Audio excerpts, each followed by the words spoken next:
Podcast Sospol Kite, dialogis, solutif, dan futuristik. Sobat Sospol, apa kabar? Terima kasih sudah bergabung di ruang dengar kita di Sosial Politik Podcast bersama dengan narasumber yang sangat inspiratif pada hari ini. Telah hadir bersama kita Bapak Dr. Novendra Hidayat, SIP MSI selaku Ketua Jurusan Sosial Politik FISIP Universitas Bangka Belitung. Pak Novendra, selamat pagi, apa kabar? Selamat pagi Ibu Arta. Iya, sehat Pak? Alhamdulillah. Terima kasih sudah bergabung bersama kita Pak. Yang hari ini kita akan ngobrol-ngobrol seputar sosial politik di FISIP Universitas Bangka Belitung. Siap. Ya, Sobat Podcast semua, Pak Novendra merupakan Ketua Jurusan di Sosial Politik FISIP Universitas Bangka Belitung. Dan hari ini kita akan mengulik lebih dalam tentang sosial dan politik, ya Pak ya? Baik. Pak Novendra sudah berapa lama sih bergabung di FISIP UBB ini Pak? Saya sudah hampir 10 tahun ya. Wah, 10 tahun ya Pak? Satu dasawarsa ya. Satu dasawarsa ya. Sudah, bahkan mungkin udah lebih ya, dari 2014. 2014. Akhir 2014. Akhir 2014. Iya. Kurang lebih spesifikasi kekhasan dari FISIP ini apa sih Pak dibanding dengan prodi-prodi lain yang ada di UBB? Maksudnya jurusan sosial politik kali ya? Iya, jurusan sosial politik. Kalau jurusan sosial politik tentu kita fokus keilmuan kita lebih ke aspek pemerintahan, karena ini terutama yang berkaitan dengan sosial politik ya, kajian-kajian kemasyarakatan, kajian-kajian kenegaraan, terutama dalam aspek kebijakan, lalu relasi kekuasaan, lalu kita juga membahas bagaimana hubungan-hubungan bagaimana pemerintah itu membangun relasi yang konstruktif dengan stakeholder terkait begitu. Wah, udah berapa jurusan yang ada di sini Pak? Jurusan sosial politik. Kalau di UBB ada 11 jurusan ya. Kalau di jurusan sosial politik tentu kalau di FISIP kita ada 2 jurusan, iya. Bu. Apa Yaitu aja, Pak? satu jurusan sosial dan politik, satu lagi jurusan bahasa dan sastra. Bahasa dan sastra. Untuk jurusan sosial politik itu kita ada 2 program studi. Iya. Program studi sosiologi dan program studi ilmu politik. Ilmu politik ya. Nah, jadi kalau sobat Sospol ini mau ke sini Pak, kira-kira apa sih yang menjadi spesifikasi kekhasan dan mungkin nanti ketika mereka bergabung bersama kita, mereka akan menjadi seperti apa Pak lulusannya? Oke.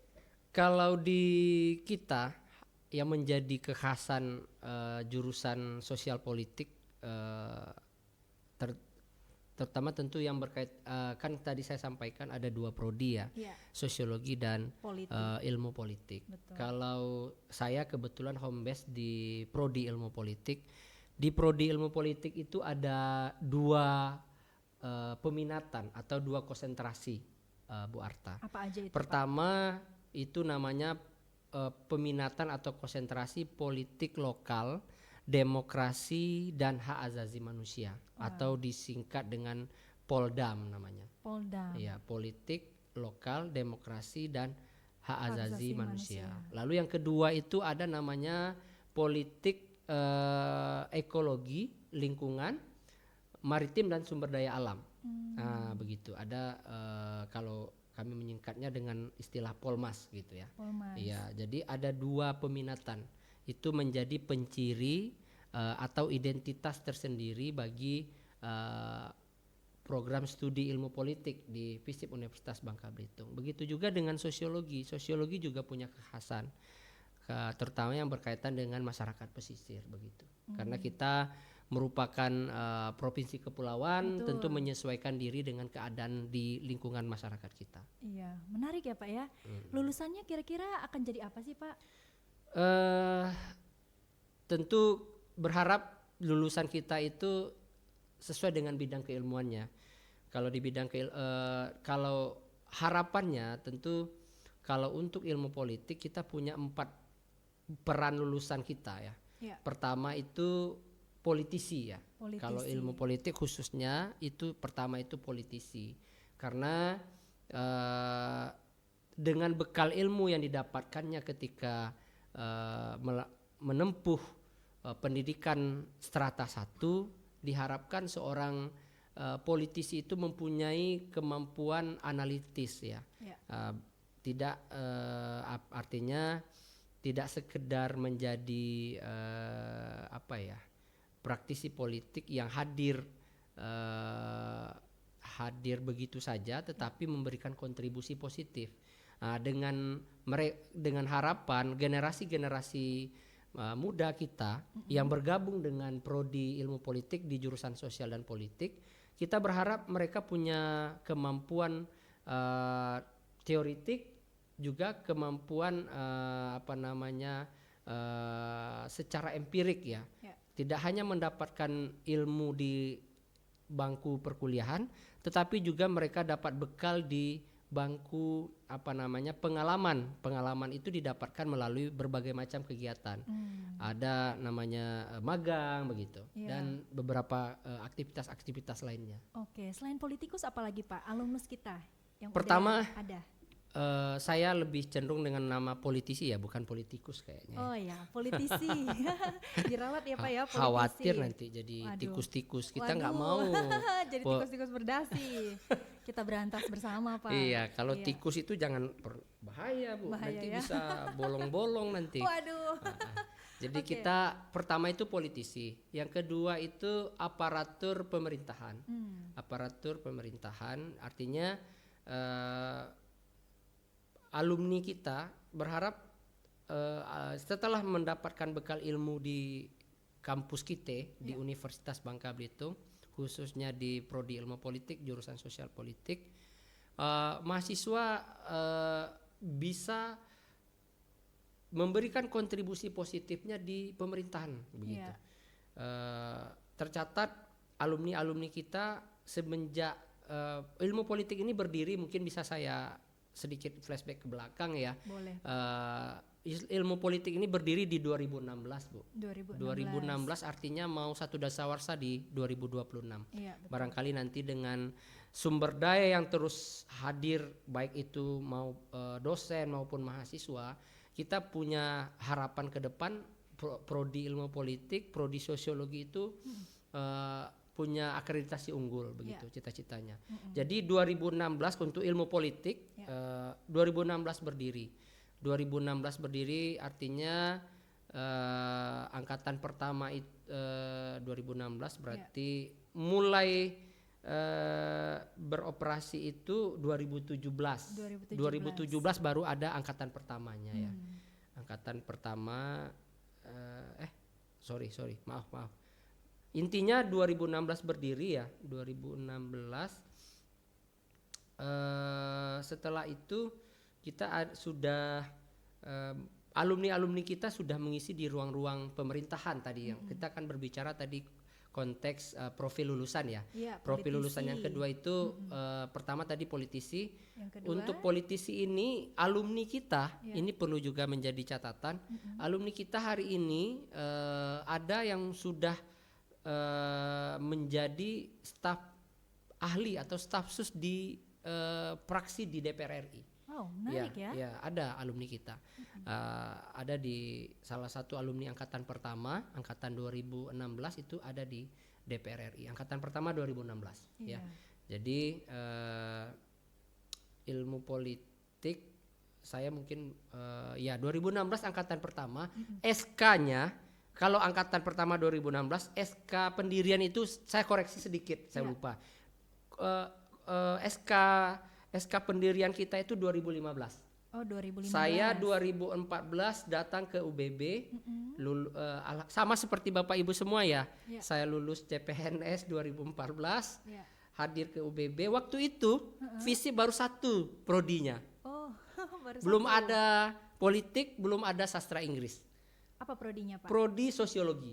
Jadi 2014 itu Pak Prof Ibrahim, saya juga di sosiologi. Kita semuanya di sosiologi. Baru di 2015 ketika SK pendirian itu keluar ditetapkan oleh kementerian, berdirilah ilmu politik dan sastra Inggris. Jadi usia kita sama dengan sastra Inggris.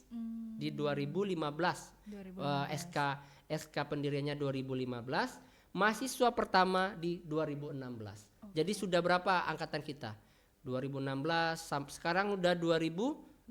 Berarti sudah 9 angkatan. Sudah angkatan, sudah 10 tahun berdiri.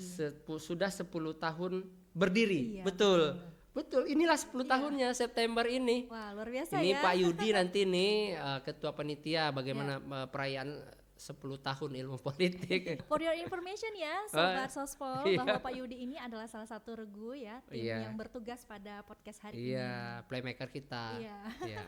Oke, lalu kalau yang di jurusan sosial Pak, sosiologi ya, jurusannya itu alumnus prodi ya. Ya, jadi prodi saya perlu perjelas ya. Betul.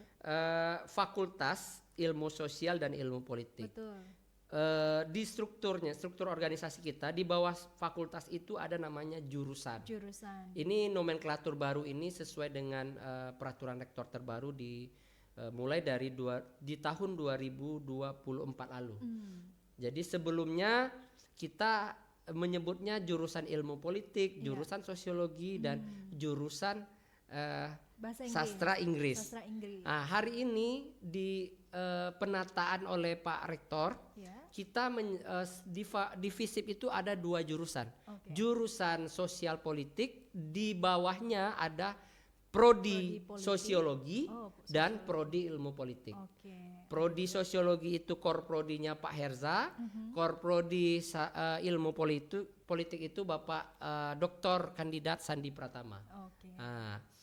Lalu di teman sebelah jurusan bahasa dan sastra, di bawahnya ada prodi sastra Inggris.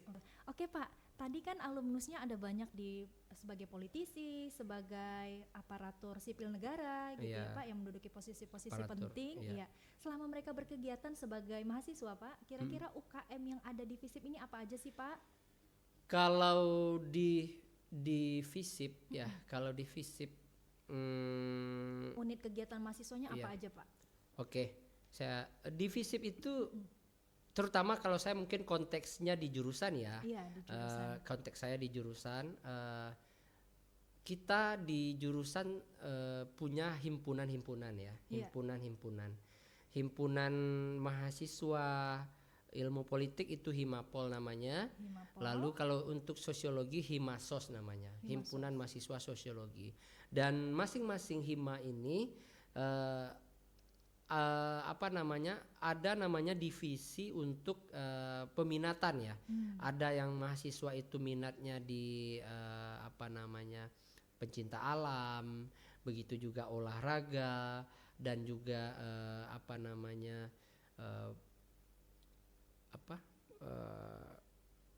pendekatan mahasiswa yang terlibat dalam organisasi kemasyarakatan begitu ya.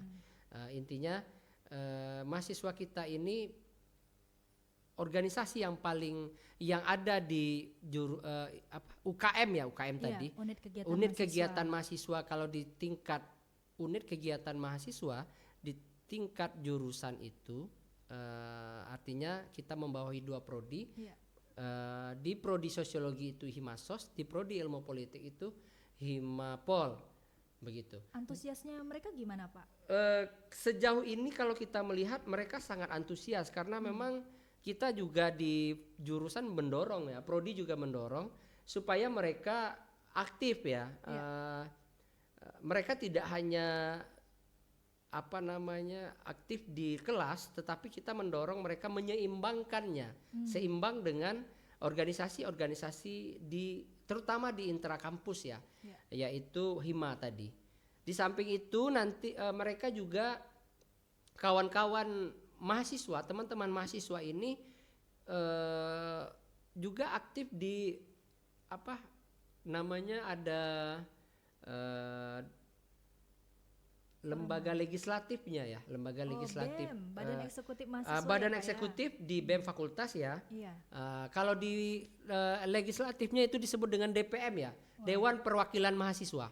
Ada Dewan Perwakilan Mahasiswa dan mahasiswa ilmu politik ini ada di DPM. Ada baik itu di BEM bagi yang angkatan pertama, Ya.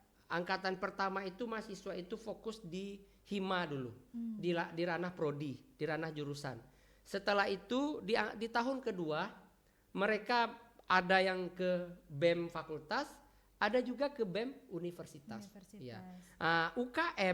UKM itu ada kebijakan ya, kebijakan di kita. UKM itu teman-teman mahasiswa lebih diarahkan untuk mengaktifkan diri di hima, di masing-masing hima. Di masing-masing hima kan ada divisi minat bakatnya, divisi sumber dayanya. Mereka akan nanti ada melihat sejauh mana minat bakat mahasiswa sesuai dengan ketertarikannya terhadap aktivitas-aktivitas kemahasiswaan. Setelah itu di samping UKM yang ada atau yang ada di level prodi jurusan dan fakultas, mereka juga bisa aktif di UKM level universitas. Jadi berjenjang ya Pak? Nah, di universitas mereka, kalau universitas banyak tuh UKM. Ada yang jelas ada BEM ya pertama ya. Ada BEM universitas, BMKM universitas, ada DPM universitas, ada unit kegiatan olahraga, ada unit kegiatan seni, ada ada menwa ya, resimen mahasiswa, ada juga ada lembaga pers mahasiswa itu kalau nggak salah namanya Bukit Makwang namanya. Itu nanti banyak UKM yang kita berharap dari UKM ini mahasiswa kita ini tidak hanya mendapatkan bekal di kelas, tetapi juga mereka berorganisasi begitu. Betul. Berorganisasi. Pak, kira-kira selama pengalaman kurang lebih 10 tahun sejak berdirinya prodi ya Pak ya, apa sih spesifikasi atau perbedaan mahasiswa yang aktif organisasi dengan yang tidak aktif organisasi Pak? Begitu. Perbedaan antara mahasiswa yang aktif berorganisasi dengan yang tidak aktif berorganisasi ya. Iya. Kalau hemat saya, tentu mahasiswa yang aktif kita bisa melihat di kelas ya. Kalau teman-teman mahasiswa yang terbiasa aktif tidak hanya di kelas tetapi juga di luar kelas, mereka akan memiliki antusiasme, inisiatif yang itu berbeda dengan teman-teman yang hanya sekedar kupu-kupu ya, kuliah pulang ya. Ini juga banyak ya mahasiswa kupu-kupu ini. Jadi artinya ada perbedaan yang ya tentu ada perbedaan ya. Tentu ada perbedaan antara mahasiswa yang aktif dengan yang tidak aktif. Tapi ini juga perlu kita lihat secara objektif menurut saya ya. Terkadang mahasiswa ini ya bisa juga alibi. Mereka aktif itu hanya sekedar untuk enggak mau di kelas ya. Pak, saya izin Pak, besok rapat ini Pak. Saya izin. Saya izin karena ada kegiatan ini, kegiatan itu. Jadi terkadang kita sebagai dosen juga mesti selektif, Bu. Ya. Bapak Ibu mungkin lebih tahu ya. Bapak Ibu juga pernah kita juga pernah jadi mahasiswa ya. Betul. Kita juga pernah jadi mahasiswa. Kita bisa saja jadi cari-cari alasan. Hanya bisa jadi ada alasan mahasiswa yang memang hanya eksistensi, cari muka juga. Tapi tentu kita berharap mahasiswa yang ada di kita tidak seperti itu. Kita berharap mahasiswa yang bergabung ke jurusan sosial politik, baik itu di prodi sosiologi maupun di prodi ilmu politik, mereka itu aktif bukan hanya sekedar eksistensi yang sejenak gitu ya. Tapi mereka lebih kepada bagaimana mereka itu aktif hanya di samping mereka mengikuti perkuliahan dengan baik dengan kita secara teoritik, mereka juga aktif di kampus, di organisasi-organisasi kampus untuk mematangkan diri mereka. Ketika mereka nanti di dunia pekerjaan, mereka sudah terbiasa hidup berorganisasi, terbiasa dengan bagaimana berbicara di depan umum, bagaimana menyelesaikan permasalahan, bagaimana punya visi tujuan yang jelas dalam berorganisasi, begitu. Tentu keaktifan mereka berorganisasi tentu harus seiring dengan visi misi kita di universitas. Iya. Jangan sampai melenceng seperti itu. Sepakat. Ya. Berarti kalau dilihat dari range-nya Pak, kupu-kupu, kuliah pulang dengan kuliah rapat, kira-kira berapa persen yang lebih banyak Pak? Kura-kura atau kupu-kupu? Kura-kura atau apalagi itu istilah Kuliah kura-kura? rapat Pak. Oh gitu. Iya. Kuliah rapat Iya, ya. aktif kemahasiswaan kan tadi Pak ya? Oh gitu. Iya. Kalau saya melihat sepertinya banyak yang kura-kura kayaknya. Kuliah rapat. Orang sibuk semua ya Pak ya, calon politisi. Tapi nggak tahu juga ya, kura-kura ini benar-benar kura-kura atau pura-pura kura-kura. Untuk Sobat Sospol ya, berarti di jurusan sosial politik ini sudah tersedia wadah untuk mengembangkan diri. Jadi bisa bergabung untuk melatih public speaking, melatih keorganisasian, jejaring juga ya Pak ya? Jejaring, betul. Ada lomba-lomba nasional atau internasional? Ada. Apa aja? Jadi kita Universitas Bangka Belitung terutama ya, kalau jurusan tentang unit-unit yang ada di universitas secara kelembagaan, kita sangat mendorong mahasiswa kita itu aktif berkompetisi. Setelah mereka mendapatkan bekal ilmu, pengetahuan di ruang-ruang kelas, mereka juga diberikan kesempatan untuk aktif di lomba-lomba ya, perlombaan, kompetisi. Misalnya kita ada LKTI tingkat nasional, mulai dari LKTI Pak? Lomba karya tulis ilmiah ya. Oh, karya tulis ilmiah. Mereka juga kita dorong untuk aktif di program-program kreativitas PKM. Jadi setiap tahun di kementerian itu ada namanya PKM. PKM itu program kreativitas mahasiswa. Program kreativitas mahasiswa itu ajang kompetisi resmi bagaimana mendorong mahasiswa aktif dalam kegiatan tridharma ya. Pendidikan pengajaran itu didapatkan mereka di kelas. Penelitian dan pengabdian itu ada namanya PKM. Program kreativitas PKM itu ada PKM riset sosial humaniora, kalau kita di FISIP ada riset sosial humaniora, ada PKM gagasan futuristik ya, sesuai dengan tagline kita ya, futuristik. Punya cita-cita ke depan ya, melihat jauh ke depan. Lalu ada PKM pengabdian, ada PKM kewirausahaan. Jadi itu ajang-ajang di level nasional. Di level internasional, ilmu politik kita membangun jejaring kerjasama ya. Sosiologi juga demikian. Kita ada namanya kelas internasional Bu. Kita punya kelas internasional Eurasia. Eurasia dengan bekerja sama dengan Eurasia Foundation. Itu akan ada kelas internasional. Nanti barangkali Bapak Ibu dosen-dosen baru juga akan terlibat aktif ya nanti di kelas-kelas internasional kita.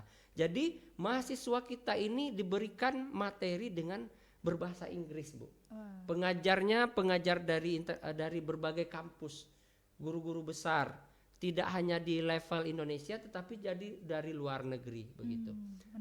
Menarik. Negara apa aja tadi Pak? Dari berbagai negara. Narasumbernya itu, jadi kita bekerja sama dengan Eurasia Foundation itu. Jadi nanti kita menyiapkan kurikulum tersendiri Bu. Jadi kurikulum kita itu ada mata kuliah Eurasia dan politik global ya.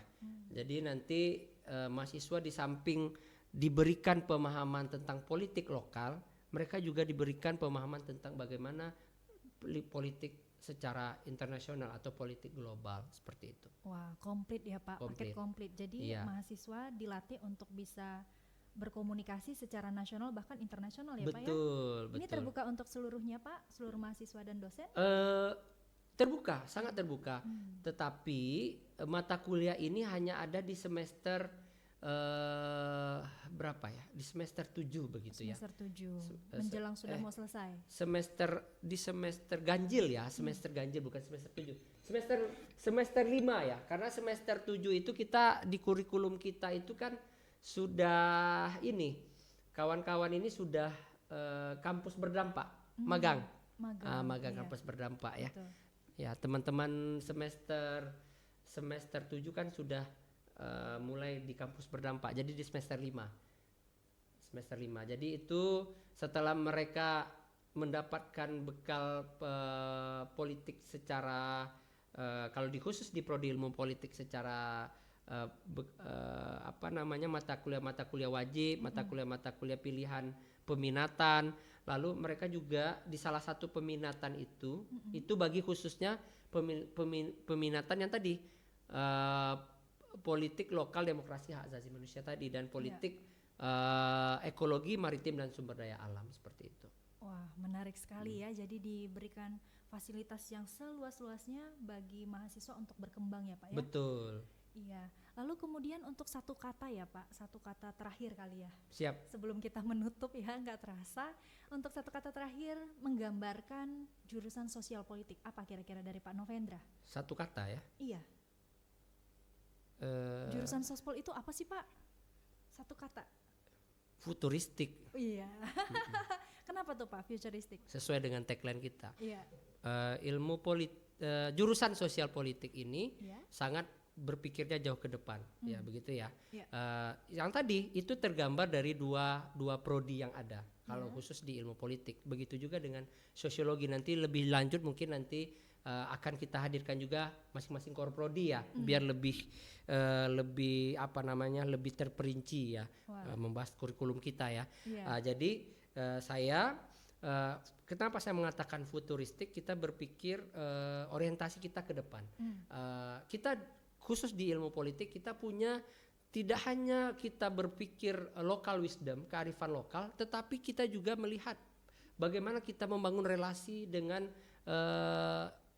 lembaga-lembaga luar seperti itu ya. Tidak hanya di lokal Indonesia, tetapi juga relasi kita dengan internasional begitu. Kita di ilmu politik misalnya ada kerjasama dengan Eurasia tadi, lalu kita juga Citres ya. Bagaimana Citras Norhead, kita juga sudah punya kerjasama. Mereka ada penelitian, pengabdian, dan juga intinya Tridharma. Dari Citras ini ada beberapa dosen yang sudah dikuliahkan.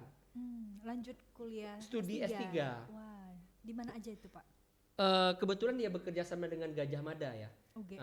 Di samping itu juga mahasiswa. Itu Pak Andreu ya. Andreu itu alumni kita angkatan pertama. Beliau itu beasiswa Citres itu. Dan sekarang sudah kembali kan? Sudah kembali ke FISIP, khususnya di ilmu politik begitu. Juga ada publikasi-publikasi internasional begitu. Dan tentunya kita dengan satu kata tadi ini menjadi sebuah optimisme bagi kita ya. Selagi kita punya harapan dan cita-cita, kita terus bergerak, dan inilah salah satunya. Ruang podcast ini merupakan salah satu contoh nyata ya bahwa kita berpikir futuristik. Ke depan. Berpikir ke depan. Artinya kita berharap ini sesi pertama, akan ada sesi berikutnya berkelanjutan. Seperti cita-cita kita bersama ya. Begitu. Ya, wah senang sekali ya Pak ya. Jadi semoga harapannya ke depan banyak yang bergabung di jurusan sosial politik ya Pak ya. Amin. Insyaallah. Iya. Moto Bapak apa sih Pak yang bisa dibagikan untuk sobat politik? Terus melaju. Wah, luar biasa sekali. Terus melaju. Baik, Sobat Sospol, terima kasih sudah bergabung di ruang dengar kita di podcast Sospol kita. Dan kita tadi sudah membahas lebih dalam. Semoga ilmu yang diberikan bermanfaat dan ngobrol-ngobrol santai kita ini memang terasa santuy gitu ya Pak ya. Baik, terima kasih Pak Novendra. Terima kasih juga untuk sobat yang sudah mendengarkan. Semoga Anda senantiasa sehat dan bisa bergabung di jurusan sosial politik. Demikian podcast kita, saya Arta dan seluruh kru yang bertugas mengucapkan terima kasih dan sampai jumpa. Bye-bye.